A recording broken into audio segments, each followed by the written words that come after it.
Hello, everybody. I'm Cody Troyer. And I'm Brent Gaisford. And we are the Hugonauts. This time we are talking about the most fun, the best reads for people who are new to sci-fi. So whether that's you or somebody you know in your life who's like, you read a lot of sci-fi. What should I try? I've never done it. Here's what we got. Yeah, for sure. And don't forget to like or subscribe or whatever the thing is for the platform that you are on so don't miss our next episode, which will be something special. Cody's doing a surprise episode. I'm going to be out because I'm moving, which is horrible and also exciting. But anyway, where should we start? Let's start with just this subcategory. What about books for those who love good characters? Yeah, okay. You love a good character. Then I think that you should read the Vorkosigan Saga by Lois, McMaster, Bujold. She also has several fantasy series that are really, really fun. The only thing I will say about this is I actually think in general, the first book that she writes in each series is not the best. So if I'm going to say that you should start with Weir by Lois McMaster Bujold. That's the second book in that series. You won't be confused or missing anything, but you just kind of skip the first one where she's sort of still figuring out the characters. Then in the second one, she's got them all figured out. They're incredible the whole rest of the way through. Super fun, engaging books with like the most likable characters that are possible. Yeah, and what's so good about her character writing is she really uses speculative fiction as a method of, I think, generally teasing out the power of soft skills that are generally undervalued by society. It's not about who's the strongest or the most intelligent who can bend that to becoming the wealthiest, that kind of thing. It's a lot about like the power of empathy or just like raw horsepower too. Yeah, her most famous character is Miles Vorkosigan, and he was the inspiration, we're pretty sure, for Tyrion Lannister in Game of Thrones. If you watched or read the Game of Thrones stuff, Tyrion, like the dwarf who is extremely smart, is, I'm pretty sure, based on Miles Vorkosigan, because the first book where he's a star, his first assignment is clearing some sewers, which is also one of the first things Tyrion has to do. I'm just saying, I think that's a callback. Yeah. It very well could be. Similar vein, but way less dark. Yes, all the other characters are good too. It's just a friendlier place. Yeah. It's a friendlier place, and it values good values. Or she values good values, at least in all this stuff. Even Falling Free is a great start. That's a great novel too. Yeah, for sure. That's in that same universe, but like kind of a standalone book. It's like a prequel basically for the rest. So yeah, you could read Falling Free. The characters in that are also incredible. She just writes, her characters are insane in her fantasy books. I guess we're just saying Lois McMaster Bujold. Manageable, kind of, yeah. Manageable, fun, good, and good intro into sci-fi for sure. We also have A Long Way to a Small Angry Planet by Becky Chambers, which is really just about the characters, getting to know these people who are and aliens mostly, who are normal. You know, the scale is in space in a galaxy far away, but just kind of like it's normal life problems. She's a sci-fi writer, but she's like in cozy fiction also. Yes. If you like cozy fiction, there's a lot of descriptions of like food and a lot of people just kind of like working through their personal stuff with each other. And Long Way to a Small Angry Planet is a really, really good one. It's my favorite of hers. So anyway, yeah, if you want something cozy with some good people and good aliens of all different shapes and sizes, that's a great one. Totally. Also, we have Flowers for Algernon by Daniel Keyes. Great question. I think that's right. Yeah. Cody's going to fact check while I tell you that every time I've ever read Flowers for Daniel Keyes, go up. You knew. We always knew. Every time I read it, it makes me cry. And I don't want to like spoil anything really. Anyway, it's just like really emotional and so good and just really puts you in the mind of this person. Well, you could spoil it a little bit. It's limitless. The guy takes a wonder drug that makes him really smart, and then we see how that plays out. For sure. Yeah, it's from the 60s. Limitless is from it rather than the other way around. But yes. Yes, for sure. Okay, so next, if you are more the kind of person who wants to explore like an incredible world or see some crazy ideas, These are the kinds of books that you should start with on your sci-fi journey. I'll start with I'm going to start with The Expanse, by oh my god, what do they James call S. A. Corey. themselves? James S. A. Corey. Yeah, sorry, that's not a real name. It's actually two people who write it, and that's their name for the two of them as a writing duo. But anyway, okay, so The Expanse is a 9-book series. So if you like it, you got plenty to do. But it's set in our solar system. And there's an incredible detective character and a lot of crazy space battles with like spaceships fighting each other. So it's in the future, but it's not too far in the future. Really feels like a fleshed out real place. A lot of interesting politics. They're just really, really, really fun to read. They're all like really great space operas. Yeah, and the realism with which they approached, I mean, other than their hand wave at FTL travel, their version of that, which you got to have to be fun.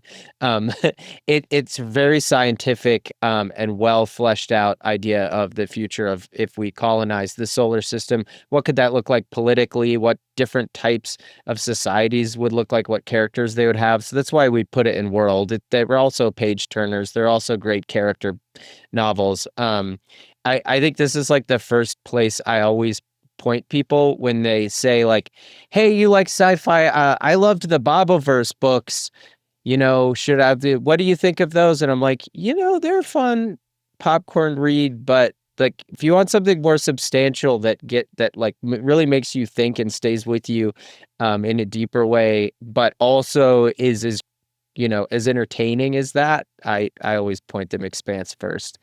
I think that's a good one. Yeah. All right. What's next? I saved the first couple on this list because they're your like, my okay. Well, we got Yes, Hyperion by Dan Simmons, which is a kind of a staple of science fiction that most science fiction readers put really high on their lists. The form for a good of reason. the form of the Canterbury Tales, these 7 pilgrims from a far future with crazy technology, coming to a planet to explore the time labyrinth and the find planet out Hyperion, which yes. you get to learn all about. Yeah, and it's basically vignettes. It's like it's their backstories. So it's these 7 separate stories that are all their own sci-fi genre, but also based on classic literature. Incredible novel and feat, and it just. I think maybe part of it's a good way in because you get to experience a lot of subgenres of sci-fi along the way. So you could there's like military sci-fi inside it. There's time travel, cyberpunk, time travel. There's like a noir detective story. Yeah. There's a love story. Yeah, you get to see a lot of what sci-fi can do. Oh, there's a really interesting like religion and science intersection story. Yeah. Plus the portals are really cool from a world building perspective. They're so cool. That's how they do. That's what they're called, that's right? their hand wave to transport. Yeah, the Farcasters. So yeah, just an excellent novel, and not too time consuming. For sure. If you want to explore something bigger than our solar system, if you want to explore the entire Milky Way galaxy, then you should read House of Suns by Alastair Reynolds, which is a standalone space opera book, which is kind of rare. A lot of those are series. So if you want to just read one space opera and see, hey, do I like space opera? This is a really, really good one to pick. It's set a couple million years in the future, so the tech is really, really advanced, but it still seems cohesive and it fits together. The plot is really gripping. And it's just fun to explore this. So it's like beyond Star Trek, but it feels all way more real than Star Trek does. It's just a really fun galaxy to explore. Plus some cool, really one of the better artificial consciousness explorations, like speculative fiction about that, what that could mean.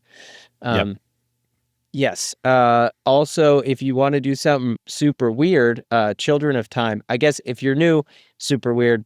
Maybe not as weird if you love bugs, yes, or spiders. Children of Time, half about an ARC ship leaving planet Earth to find a new home as planet Earth is dying, and seeing what relativity can look. It's not relativity. It's cryo sleep. leaving some of the members of the crew to lead extremely long lives and see the lifetime of this ship. And then the other half of the novel is about a genetic virus that gets attached to spiders on a planet far away by a human engineering project. And we get to see how spiders go from being the spiders we know to human-like civilization with technology that is spacefaring.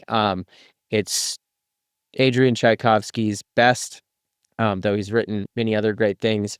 It is a very, it is unique and cool. In college, he like studied insects.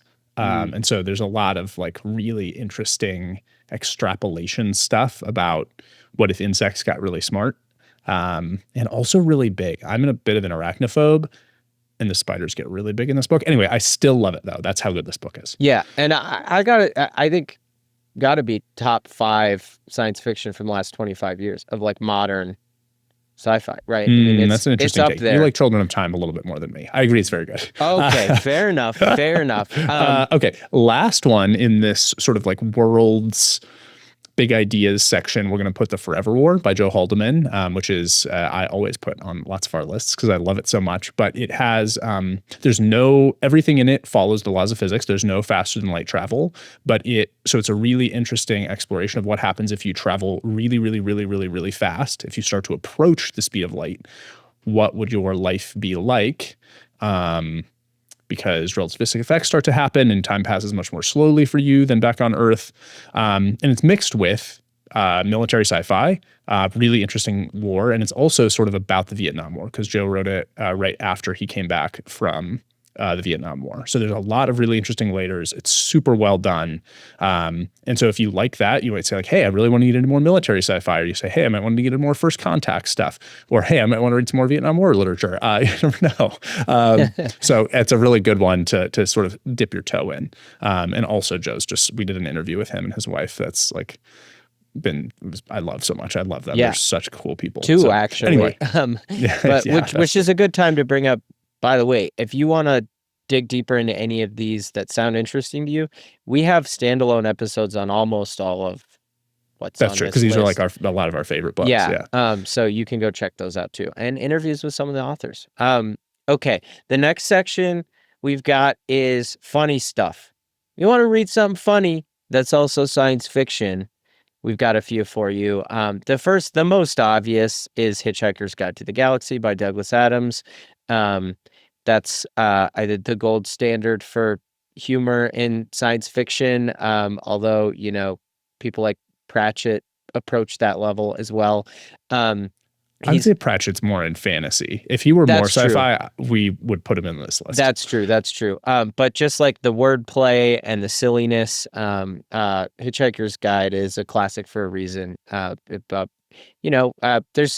no real way to summarize it other than it's just hilarious and all over the place. Yeah.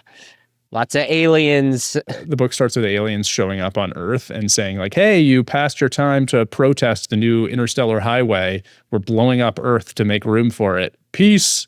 And then what our hero manages to sort of get lucky and get teleported off the planet, but Earth is destroyed. That's like the first, that's like 6 pages of the book I just gave you. It's just constant, nonstop, crazy stuff happening. Yeah. It's a good one.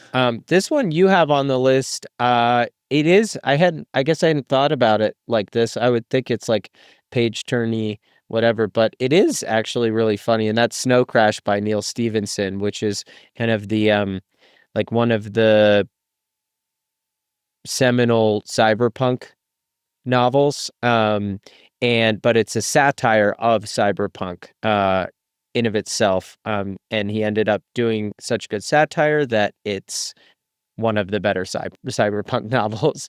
It's about hero protagonist is the main character who is a ninja samurai pizza deliverer in the future of America. And he gets tangled up with the mafia and all sorts of other types. And they go on a world-saving adventure against... And there's a bunch of crazy virtual reality stuff. Yes. Yeah. A lot of really interesting... Yes. And really interesting idea about language that the novel hinges on. it's just packed with stuff, and it's a really fun ride. Yeah, for sure. And then we'll also, to round out our sort of like funny entrees into sci-fi is John Scalzi. Everything he writes is humorous. I think my personal favorite is Red Shirts, which is sort of like a satire of about Star Trek. And then you really like Old Man's War, right? Which is like a satirical version of Forever War. I like Old Man's War. I like Old Man's War. Fine. I think it's a good. I think it's the one that I would say is a good way in to sci-fi. Like, and yeah, it's maybe like the easiest. Red Shirts has that whole back half that's like the codas and whatever, which makes it maybe a little more complicated to think about. But yeah, I think Scalzi in general, his novels are pretty short. They're fun, and that they're kind of like an easy, good read that, is like that next step from into beginning sci-fi, or that first step rather. Yeah, for sure. And he often references other stuff a lot. So like if you watch movies and TV, you'll like get a lot of his references, which is fun. Totally. Yeah. Okay. These ones we put in a section called "If You Want a Ripping Page Turner," but they also could fall in a bunch of other sections. So but why not here? Yeah, this is the kind of book that you like don't want to put down. Or that get made really into movie and TV. Good to read on a plane or like at the beach, Yes. And like I just said, I guess I'm realizing a lot of these have been made into movies and TV, which makes total sense. So if you're coming from there, here you go. The first one being Andy Weir's Project Hail Mary, which is about to be a movie. You could also do The Martian, which is a movie already. But Project Hail Mary is maybe a little more. Martian's like real sci-fi about an astronaut stranded on Mars trying to get back, and then Project Hail Mary is a little bit more out there, and I think I like better. And I think most people in the Discord seem to too. They're both special. Yeah. They're both about like nerds solving problems. Yes. Basically, is his shtick. And they're really cheesy nerds. You have to be into their cheesy. They're all first person, and they're with somebody who's alone for the whole book. Basically, this is like the thing he's discovered that he's good at writing. Anyway, which is why they're not in the humor section, because I actually think that detracts sometimes in these.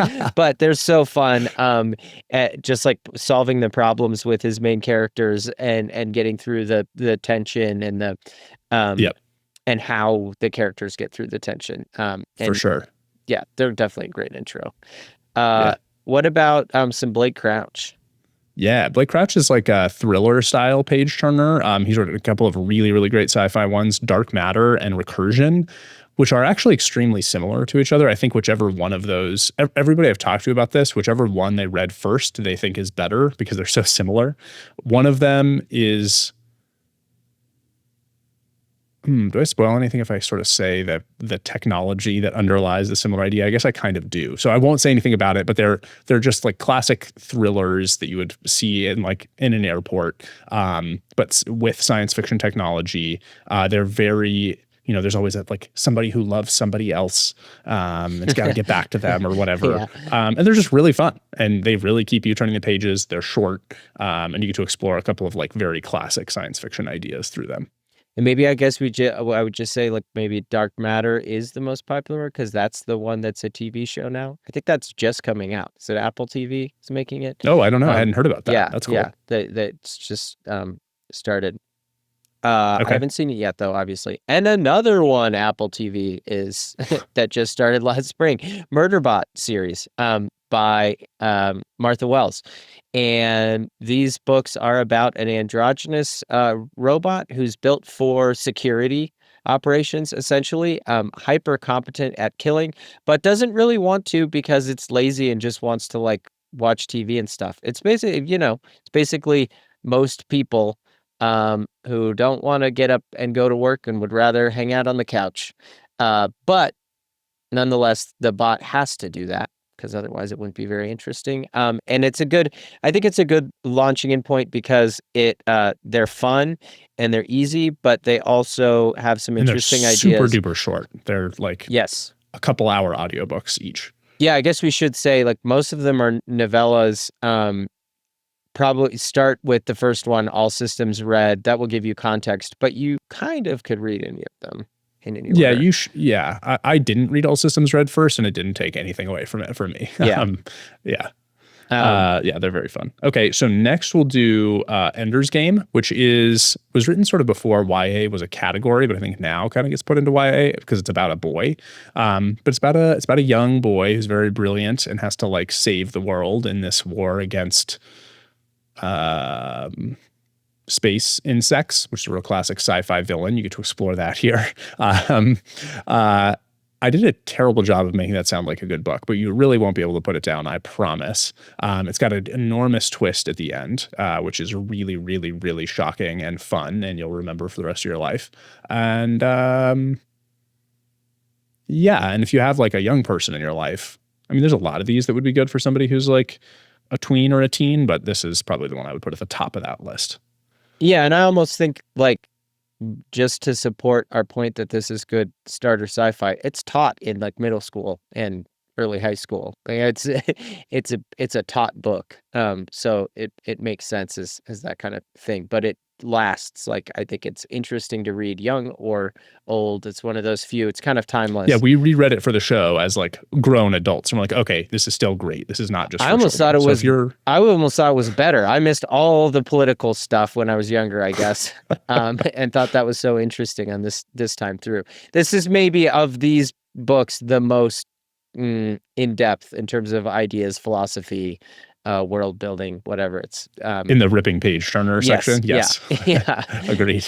And then finally we have yet another thing that's been made into a movie because it felt like it was written for that, which is Ready Player One, by God, why Ernest can't Cline. Ernest Cline? Yes. This is a book that I literally read in one sitting on an airplane. Like this is what it's designed for. It's trashy. As you're reading it, you know it's trashy, but it's just fun. You want to keep turning the pages. It's like it kind of reminds me. It's like the precursor to the lit RPG genre, where it's like they're in a game, but it's really important and it's real life.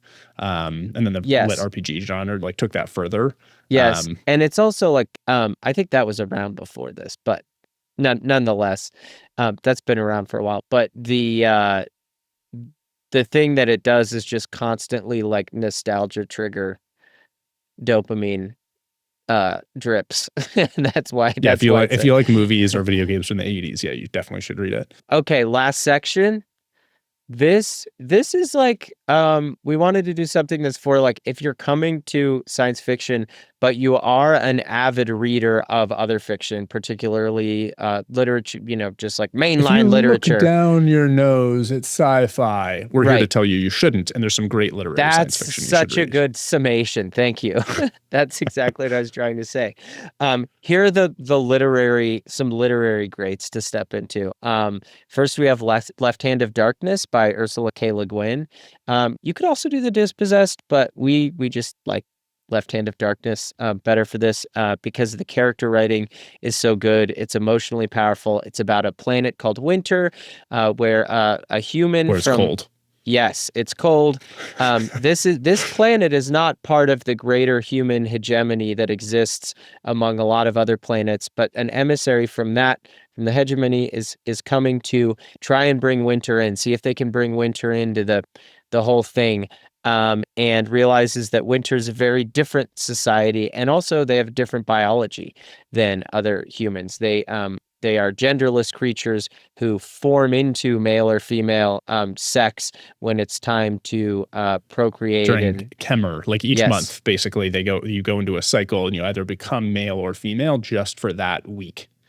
And then you go back to being androgynous. And the next month, your body could make the opposite choice for you. So the same person can be like a mother and a father in the same lifetime. Yes. Which is super interesting and has all kinds of implications on how society would work. And it's anyway, yeah. Yeah. It's also like Dispossessed in her other works, kind of a comparison of communism and capitalism, very direct between certain nations on the planet, and has one of the coolest technologies ever, the Ansible, which is like a communication device that's faster than light, even though travel isn't.